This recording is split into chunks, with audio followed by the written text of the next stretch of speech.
4টা চৰকাৰী আঁচনিৰ ওপৰত আপোনালোকৰ সহযোগিতা কামনা কৰি আপোনালোকে জানে যে অৰুণোদয় 3 আঁচনি ডিজিটাইজেশ্যনৰ প্ৰক্ৰিয়া সম্পূৰ্ণ হৈছে কিন্তু প্ৰত্যেকটো সমষ্টিতে অৰুণোদয় 2 পাই থকা কিছু জেনুইন লোক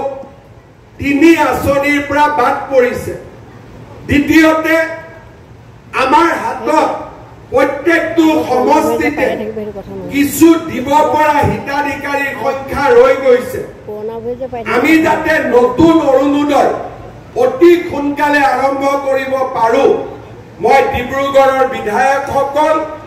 আৰু আমাৰ কাৰ্যকৰ্তাসকলৰ সহযোগিতা বিচাৰিছো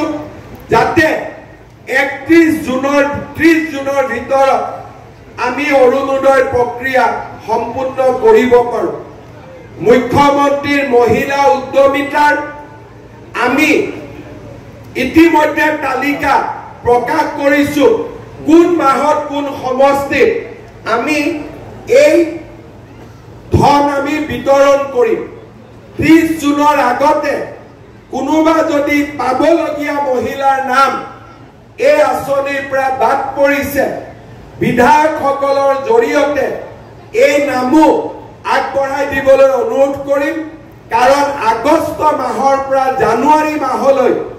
আমি নিৰন্তৰ 125টা সমষ্টিত এই আঁচনিৰ ধন বিতৰণ কৰিম 30 জুনৰ পিছত তাক আৰু আমি ঠিক কৰাৰ বাবে সুবিধা নাথাকিব CM AAA মুখ্যমন্ত্ৰী আত্মনিৰ্ভৰ অভিযানৰো হিতাধিকাৰী নিৰ্মাণৰ কাম বা যোগ্য যুৱকৰ নাম 30 জুনৰ ভিতৰত শেষ কৰিবৰ বাবে মই আমাৰ বিধায়ক আৰু পঞ্চায়ত বা আমাৰ কাৰ্যকৰ্তাসকলক অনুৰোধ কৰিম ঠিক তেনেধৰণে আমাৰ চৰকাৰে লোৱা প্ৰত্যেকটো আঁচনি আমি যাতে জুনৰ ভিতৰত সম্পূৰ্ণভাৱে জিলা পৰ্যায়ৰ পৰা ইয়াৰ কাম শেষ কৰিব পাৰো তাৰ বাবে মই আপোনালোকৰ সহযোগিতা বিচাৰিম যাতে এই কেইটামান দিন আমি খুব সিনসিয়াৰলি চৰকাৰী আঁচনি কেইটাৰ কাম আমি সমাপ্ত কৰিব পাৰো কাৰণ অসমৰ ৰাইজে আশা কৰিছে যে যোৱা 4টা বছৰত আমি যিমানবিলাক ঘোষণা কৰিলো প্ৰত্যেকটো ঘোষণা আমি যাতে বিধানসভা নিৰ্বাচনৰ আগতে বাস্তৱত ৰূপায়ণ কৰিব পাৰো চৰকাৰী বিষয়াসকলৰ দ্বাৰাই এই সকলোবোৰ কাম কৰা সম্ভৱ নহয় কাৰণ মই দেখা পাইছো অৰুণোদয় 40 লাখ মহিলা উদ্যমিতা 33 লাখ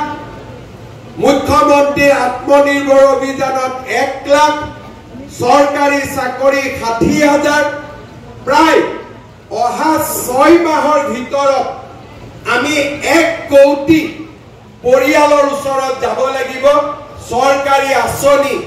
1 কোটি পৰিয়ালক স্পৰ্শ কৰিব এনে বিশাল কাম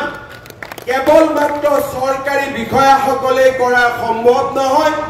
সকলোৱে এই আঁচনিত সহযোগিতা কৰিব লাগিব ইলেকশ্যনত জিকাজনেও কৰিব লাগিব ইলেকশ্যনত হাৰাজনেও কৰিব লাগিব আৰু সকলোৱে মিলি চৰকাৰৰ প্ৰতিটো আঁচনি জনসাধাৰণৰ মাজলৈ আমি নৱেম্বৰ ডিচেম্বৰ মাহৰ ভিতৰত লৈ যাব লাগিব মই আপোনালোকৰ সহযোগিতা কামনা কৰিছো ইয়াৰ উপৰিও চাহ বাগিচাৰ শ্ৰমিকসকলৰ বাবেও এটিকলি দুটিপাত আন এক আঁচনিও আমি আৰম্ভ কৰিছো তাৰো হিতাধিকাৰী 30 জুনৰ ভিতৰত আমি নিৰ্বাচন কৰি শেষ কৰিব লাগিব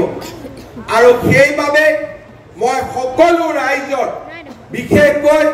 খোৱাং আৰু টিংখং সমষ্টিৰ কাৰ্যকৰ্তাসকলৰ জনগণৰ সহায় আৰু সহযোগিতা কামনা কৰিছো অহা 4-5 মাহত ৰাইজৰ মাজলৈ